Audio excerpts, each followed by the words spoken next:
I'm Carly Steele here at South by Southwest in partnership with Kinolime, talking to some of the festival's top storytellers all about their filmmaking process and how they broke into the industry. Let's make movies together.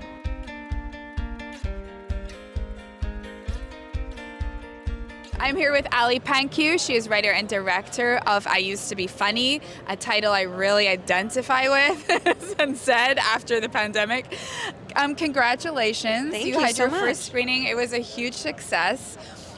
Tell us a little bit about your film. So my film is like a really dark dramedy, I guess I would say, and it follows Sam, who's played by Rachel Sennett, the lovely Rachel Sennett, and she's a comedian, a stand-up comedian and au pair, because you can't just be a struggling comedian, you need another job most of the time, and she is struggling with recovery, and she has PTSD, and then she decides to go on sort of a healing journey to find one of the young girls that she used to nanny who's gone missing and bring her home. So it's ultimately about their relationship and how it was fractured and how they come back together. Yeah, and it's just about like the realistic ups and downs of recovery from PTSD. Yeah. Where did you get this idea from? What was the genesis of it? The themes are like very personal to me, and the plot is just a way to explore those themes. The plot is not actually personal to me. But yeah, I just wanted to, I was frustrated because I think a lot of the time in pop culture, when we discuss stories about like violence against women or women's trauma, it often is sort of presented that like retaliation or revenge or justice are things that might bring healing, and I just don't know if that's the most true, honest, path to healing. Or films about this similar themes they'll like be very, very like devastating and heavy, and the reality I think is somewhere more in the middle, in this gray area of like, as women, it's really shitty to be a young woman in the world, but it also has a lot of like joy in connecting as young women. So I wanted to explore this sort of middle ground, I guess, of recovery that I just didn't see represented in a lot of stories that are out there. So it's really hard for independent filmmakers to get things made. How did you get Yes. this? What was the biggest challenges in getting this made? I mean, getting money for it, I guess. I started writing the script in 2013, 2014. And because I'm Canadian, I was able to, after, years of rewrites, and I also worked in TV for a bit before I did my first film, but I linked up with a Canadian producer named James Wayman, who works at a place called the Ontario Media Development Corporation, or he did at the time. So he knew the Canadian financing system really intimately and well, and it's a very complicated system. It's great as Canadians. We have like access to, grants and film funds. Yeah. But to navigate and make them all work together, and the tax credits that you have to cobble together to make a real budget. It's complicated. And he knew how to do that. And so we met in like 2017 and started working together then. And then it was like a few years of like building that financing plan. And then we were supposed to start casting right before COVID, and then COVID happened, and then I was like, COVID's only about me and my film, and it is very personal. But it obviously shut down everything, and but it was a blessing, because when we went back up, then I knew more about Rachel's work, and so she was on my radar more at that time, and she just became our perfect Sam. So then we were able to get her. When I was kind of touring my first feature on the festival circuit, I already had this idea in mind, and it all takes place in one apartment. So it could have been shot during COVID, and I was just trying to find people who are interested, who would make it like, very much an indie film for an indie budget. It's just a lot of trial and error, sending your script to people who are like, I love your writing, but like the next one. And then finally I found these two EPs, Rhiannon Jones and Tristan Scott Behrens, who from Neon Heart Productions, who did Shiva Baby, and they came on board, and it just kind of went from there. Yeah, and you know, I'm half Asian. That's probably why I look so young. And Whatever you're doing, yes. And I think, you know, I want to make roles for biracial people and show the world through like my very specific POV. So it's always been kind of important for me to act in it. And I think just, you know, you become a better actor by directing, and you become a better director by acting. So like, why not do all of it in confluence if you have that a rare chance? 100. Yeah. Totally agree with that.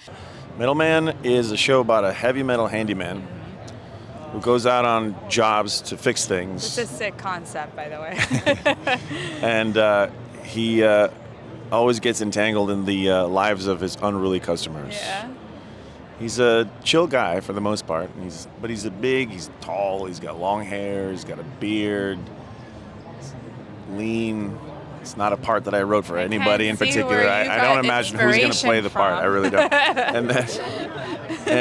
And he's tatted up, and he's got this sort of like mean, aggressive, like metal nature about him. But really, he's just serious about one thing, which is maintaining the chill vibes that he's come to love in his life. Now, what was your inspiration, though? How did this story come about? So I guess it's safe to say that I'm kind of handy around the house, Yeah. It's a good quality. which is helpful. I like to do things with my hands. Yeah. I also really enjoy helping my friends. Yeah. I was helping a friend build a tiki bar in the back of his house, Right. my buddy John. And we had a great time, but also like I very much got entangled in like stuff going on with him and his life and his roommates and stuff. And I just remember kind of being like a calming presence at times. Yeah.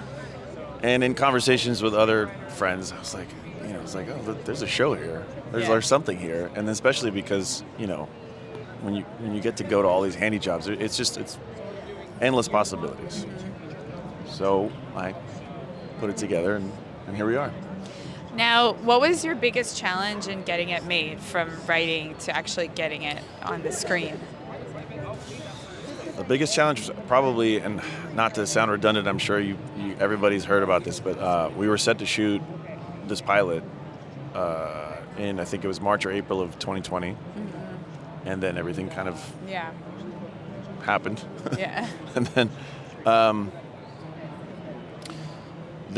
once that fell apart, it was just like, okay, how am I going to get this made? And honestly, like, it was actually nice to know that there was still a thing to get me through that. You know, I'm sure a lot of people were like desperately grasping for some kind of coping mechanism, and it was a nice thing to have. Like, wow, at least I've got this. And honestly, we lost the financing, we lost the director, and I was like, how the hell am I ever going to make this work? And then they were offering these SBA loans, these like small business loans, you know, to help people during COVID. And I said, well, I am technically a business. Yep. And I am creating jobs after all. Yeah. And so I applied for one of those loans, and they approved. That's so smart. And so I used that to then finance the making of the pilot. That's amazing. And in hopes that something would happen with it one day, hopefully. Yeah. And because I will be paying that off for the next 30 years. It's low interest, which is nice. It's very smart, though. And now here we are at South by. Until Branches Bend is a psychological drama. It's a feature film that it follows a woman who works in a peach packing factory, and she finds a bug that she thinks might be invasive. But when she tells her boss, he's not really, he doesn't really believe her, doesn't really want to believe her because it could be pretty bad. So it's sort of her trying to convince him and her community that it's real. How were you inspired to write this story? Where did it come from? Well, we filmed in an area called the Okanagan, which is in BC. I'm from Canada. It's this beautiful, very idyllic place where there's a lot of fruit agriculture, especially in the summertime. It's a really renowned. And my mom grew up there, my grandparents lived there, and I spent a lot of time there as a kid and as an adult. And I've always been really inspired by just the atmosphere of this place that feels very idyllic. And so a major theme in the film is this idea of what could be going on under the surface. So it sort of reflects throughout the film, and I just thought the idea of a bug being something that could potentially create a lot of chaos was something that fit, and that kind of got my mind working. Now, what was the biggest challenge in getting this from script to screen? Was it an easy process? Did you easily find partners and financing? Tell me about that. Well, this is very much an independent film. I was really lucky from the very beginning to be working with producers who I've known for a long time and who I've worked with before, both on my short films, and also I used to work as a production designer, so I've production designed some of the features they did. So our Canadian producers are Tyler Hagen, Sarah Blake, and Magali Gion-Crisage. And they've been on it since I started writing it back in 2016. Wow. So it takes years. But I'm also Swiss. My grandfather was Swiss, and so we wound up finding Swiss co-producers. So that was in 2019 when we first met our Swiss co-producers, Cinedoke, which is Michaela Pini and Olga Lamontanara. And when they came on, that's when we were able to really start getting the funding pieces put together. So that was great, and then the pandemic hit. So we had to push our shoot by a year, and now we're finally here. So 7 years later, we're finally here. Yes. Well, besides having anxiety, I had a really interesting therapy session many, many years ago where my therapist was like, what if you separated your anxiety from yourself and kind of made it into a character, and we talked to that character. And I was like, yes, that sounds awesome. And it really was super helpful, but also I was like, this could be a movie. And it kind of turned into that. I love it. And I think I told you this once, but I think after the appendage, I remember I was like going through some stuff, and I did that. I was like, there's gonna be something else. But in my mind, it literally was the like appendage looking thing. Like the inner me was this like little maggoty looking worm. But I loved it, and I gave it so much love. So thank you, right. because the film changed me in that way. We gotta love ourselves, the darkest parts of ourselves. Even the maggots. Give them love. That is very true. What has been the response so far with the movie? It's been good. Our screening, lots of laughter, lots of good energy. People are getting it. So that's really cool. Yeah. That's really fun. So how long did it take you to get this script made? Very unlikely story. I've been on scripts we still haven't made them. It's been many, many years. This one, it's okay. So basically we made a short film with Hulu. Good. So that happened in August 2021. And in October 2021, I pitched the feature, and now it's done. And we're in March 2023. Yeah. So it was like a year long. I wrote it very quickly, and it got greenlit very quickly, which is very lucky. And the people at 20th Digital were very kind to me. Yeah, that's fast. It's insane. That's really fast, which is nice. Yeah. But do you remember the first ever screenplay you sold? It was this one. It was this one? one? I've done a lot of writing, like right. rewriting and stuff, but this Right. is the first real one, I guess. Oh my Yeah. God. Yeah, so my inspiration, I grew up in the Bronx, artist, obviously, and I think... Got that style. Yeah. But, I just know what it feels like to be alone, to feel like you're meant for something greater. Family, the family you choose versus the one you're born into, and how that can kind of be a fork in the road in your life. So, I just wanted to make something that was authentic to my community, and something that, hopefully someone can see this movie and see themselves in it. That's incredible. What was the biggest challenge in getting this film made? Oh my God, it was a challenge. Movies are really hard. Worth it, but very, very hard. It's all a challenge. I think, my film is very authentic. Like I said, it's about, black and brown characters from the Bronx, so that in itself is a bit of a sell for people, So, everything from financing to crewing up, it's all been a journey, but everything, I know it's a cliche, but everything happens for a reason, like it really does. Yeah. And now I'm in a position where I have the best cast I could have ever asked for, the best producers, just a really great support system.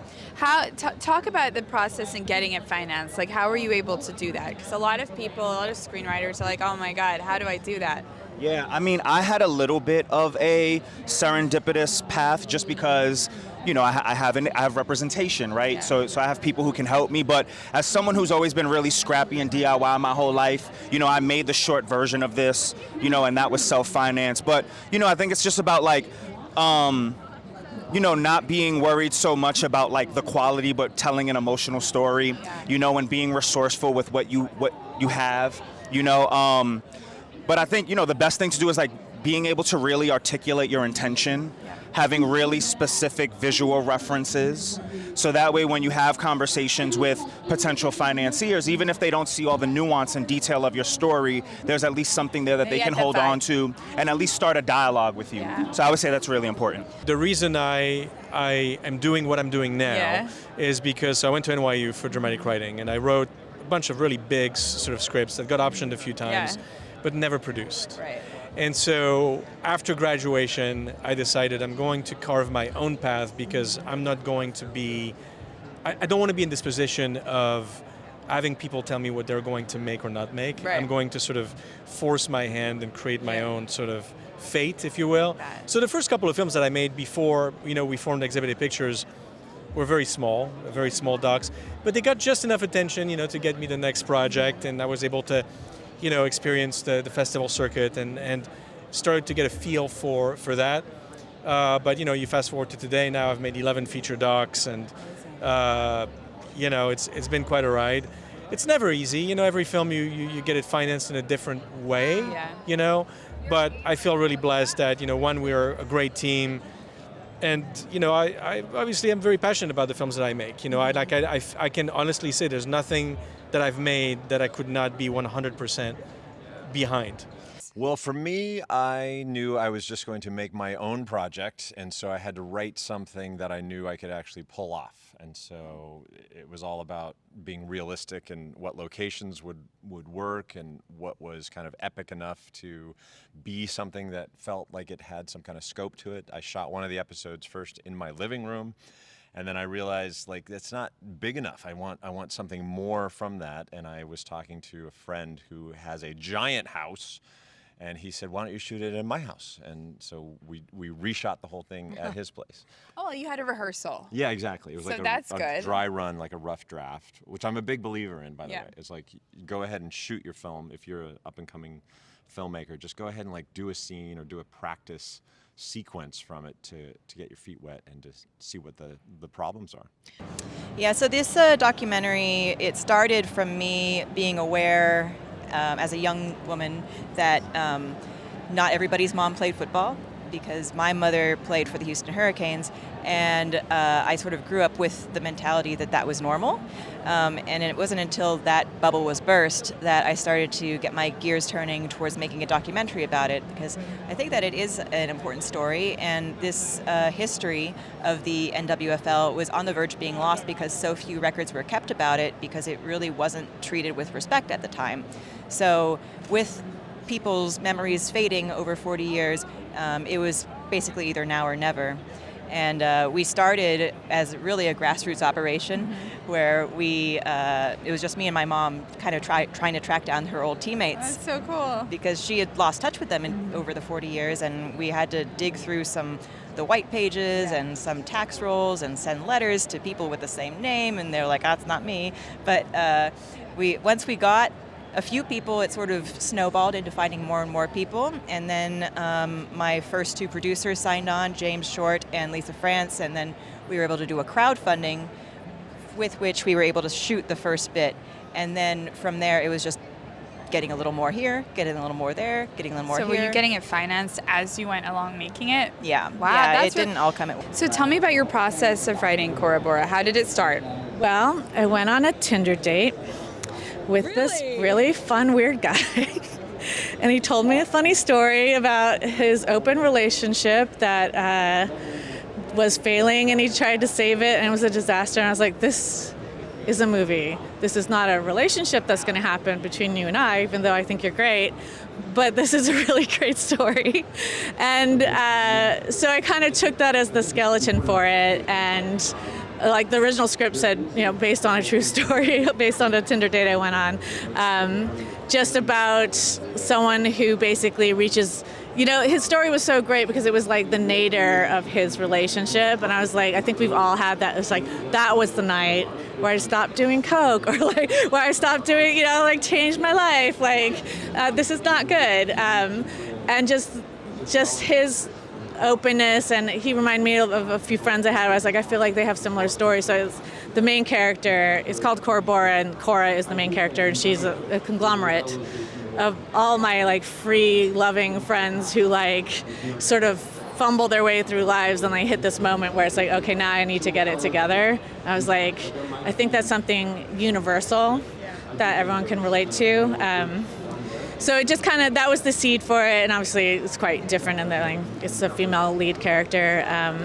But that was basically the nugget for it, and then just taking stuff from your personal life and the people that you love and admire and the stories you hear and combining them, and then working with the director, with Hannah Perlett, who's like an amazing storyteller. So she brought more of a dramatic edge to it as well. So the original script was very comedy oriented. I'm like, broad. And then she's like, let's go deeper. And I was like, but that's scary. Like, that's vulnerable. And she's like, yeah, that's movie making. I'm like, okay. So did a little digging into like my own history. I used to be a musician in Portland, and that's the scene of the setting of the movie. And just reasons why I had to leave, and like kind of incorporating that into the story, which made it a lot more like hefty, which was nice. And it's something I've always wanted as a writer, and just it's really hard to get there.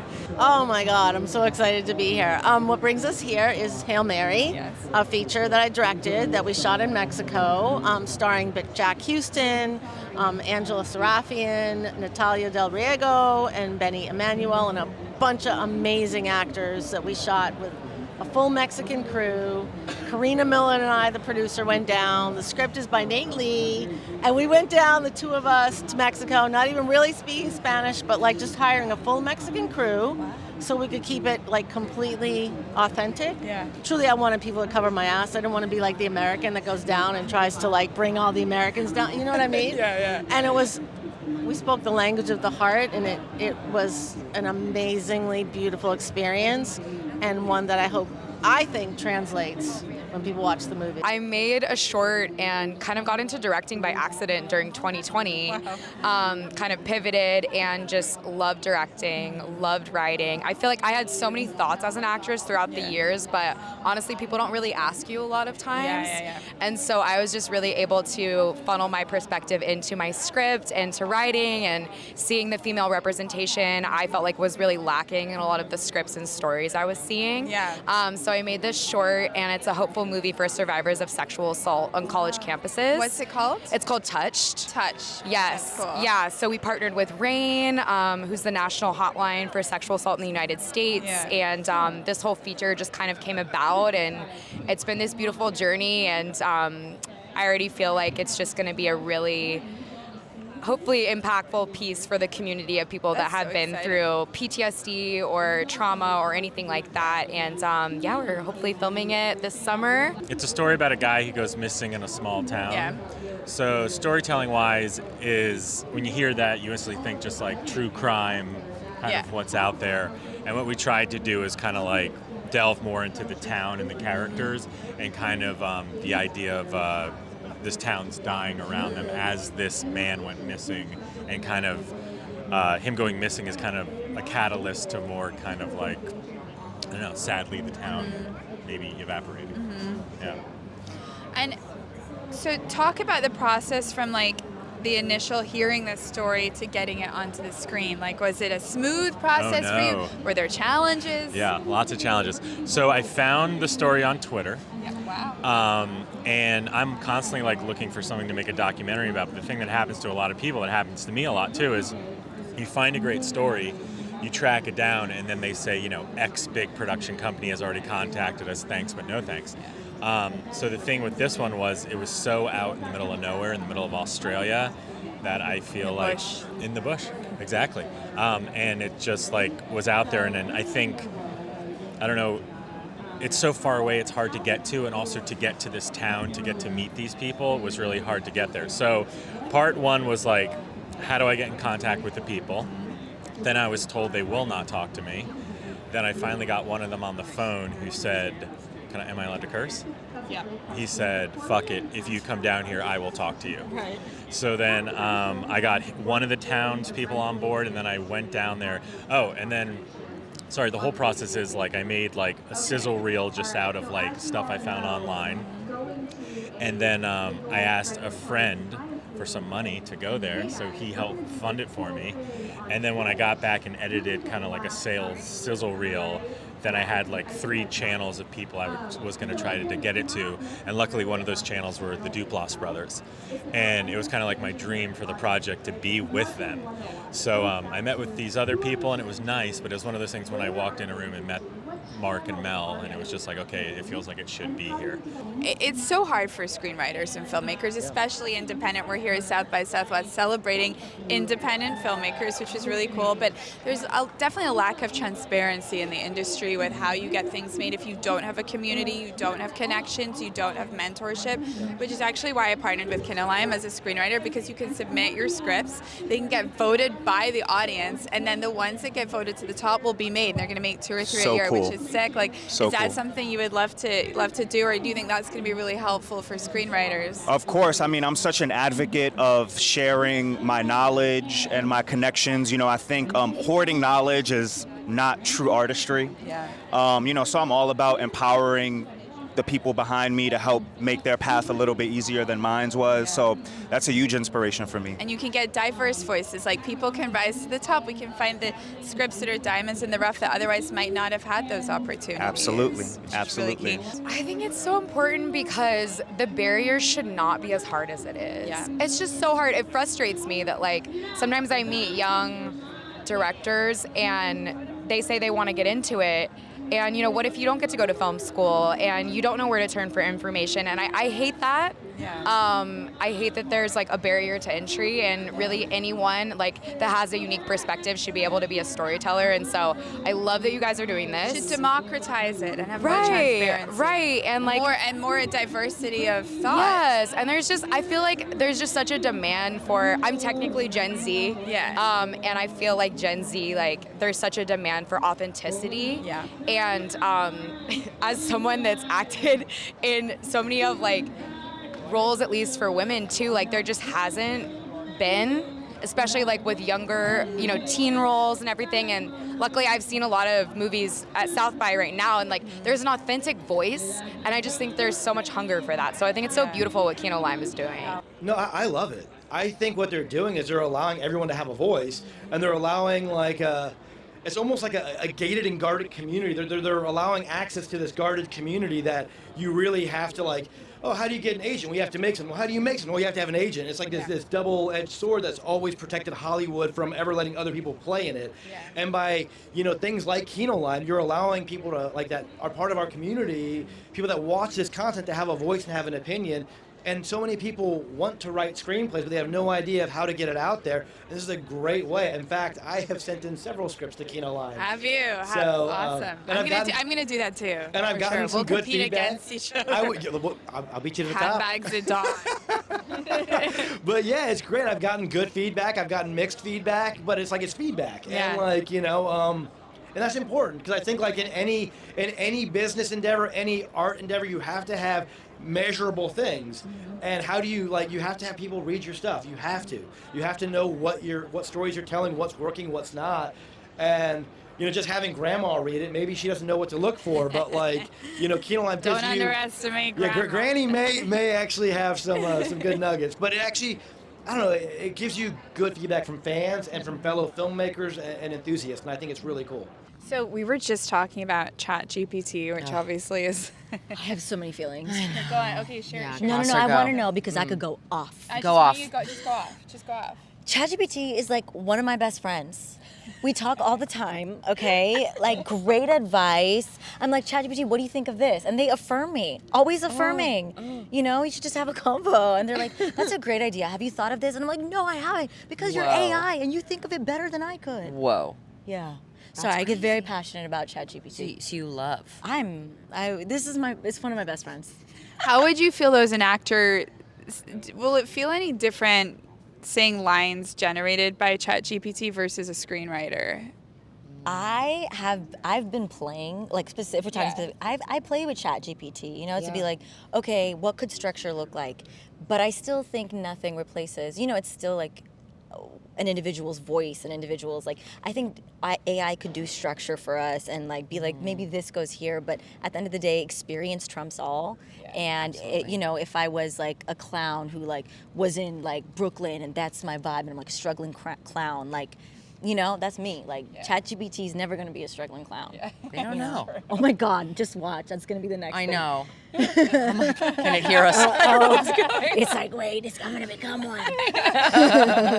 It's funny, I haven't delved too deeply into it because it's really antithetical to my own process. I guess I'm a little skeptical about... Because you really draw on your own experience, and ChatGPT can only draw on what it's kind of given, which obviously is potentially infinite. But there are things like your personal experiences that it cannot. And it's the interpretation I wonder about. Like, for me in particular, like it's these small moments in film that like really turn my head and really like strike a chord with me.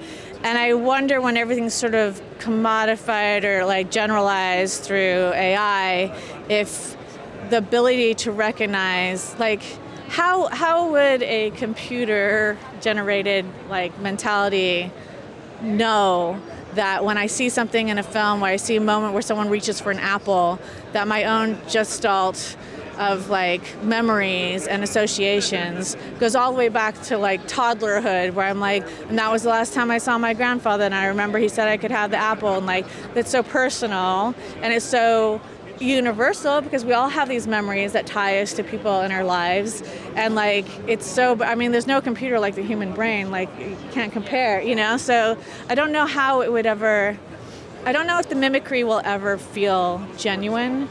And when you introduce something like that, it just, and I'm not saying that it will devalue art and what art means, but I think it will spark a conversation about like, okay, well, is this value all self-endowed? Do we choose to make it important because it's important to us, because we're important? And then what?